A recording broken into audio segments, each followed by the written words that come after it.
L'été tire à sa fin et mine de rien, on se rapproche doucement du temps des fêtes. Afin de s'acclimater tranquillement, on propose aujourd'hui le concours La carte de Noël régionale et je suis en compagnie de Marie-Josée Labbé, qui est conseillère en communication à la MRC de la Jacques-Cartier, qui nous explique ce beau concours. Marie-Josée, le concours revient pour une 23e année. C'est signe de popularité. À quoi on peut s'attendre cette année pour le concours? Ben oui, déjà la 23e édition, vraiment, c'est un concours dont la popularité ne s'essouffle pas. Donc, on invite les gens à participer au concours, vraiment de faire une œuvre selon leur inspiration, de laisser aller leur créativité, de faire une œuvre qui représente une scène hivernale ou une scène de Noël et de participer au concours en grand nombre. Il y a des catégories là, pour tous les âges, tous les goûts, pour tout le monde. En fait, il y a les apprentis 5-7 ans, les artistes en herbe 8-9 ans, juniors 10-11 ans, les jeunes talents 12-16 ans. Et on a aussi les catégories artistes de loisirs, artistes initiés et même les services de garde. C'est vraiment accessible. Oui, c'est la beauté du concours. Ça s'adresse à tous. Pas besoin d'être un artiste chevronné ou d'être un artiste qui a déjà exposé pour pouvoir participer à ce concours-là, qui ont soit âgés de 5 ans, de 15 ans, de 75 ans.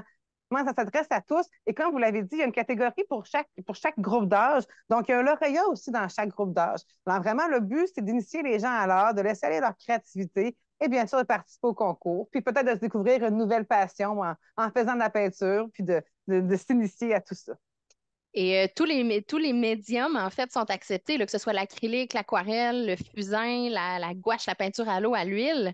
Oui, tous les médias sont acceptés, même les techniques mixtes aussi, les collages. Vraiment, c'est de laisser aller sa créativité, de se laisser porter par son inspiration. Puis des fois aussi, il suffit de faire juste un petit coup de pinceau, puis oups, finalement, ça débouche à d'autres choses, qui débouche à d'autres choses, qui finalement devient un beau projet. Puis aussi, on a des tutoriels aussi qui peuvent être disponibles sur la chaîne YouTube de la MRC. Des fois, ça peut donner un petit coup de pouce de plus. Des fois, on a un peu le syndrome de la toile blanche. On ne sait pas trop par où commencer, par où prendre ça pour commencer tout ça. Alors, moi, ces tutoriels-là vont venir nous aider un peu à mettre sur papier, à mettre sur toile tout ça, puis à se laisser porter par son inspiration. Et là, qui dit concours dit prix. Qu'est-ce qu'on peut remporter? Oui, différents prix en argent sont à gagner. En fait, chaque catégorie a son lauréat. Et parmi tous les lauréats, donc un lauréat par catégorie, et parmi tous les lauréats, ben, un seul est désigné grand gagnant de l'édition 2023. Et cette personne-là recevra un prêt d'argent supplémentaire et verra aussi son œuvre illustrer la carte de Noël que la MRC envoie à tous ses collaborateurs et partenaires. Et tous les lauréats ont aussi droit à une exposition virtuelle sur les plateformes numériques de la MRC. Vraiment un beau concours pour promouvoir l'art et surtout pour initier les gens à se laisser aller par leur créativité, puis à s'initier à cette forme d'art et de culture-là.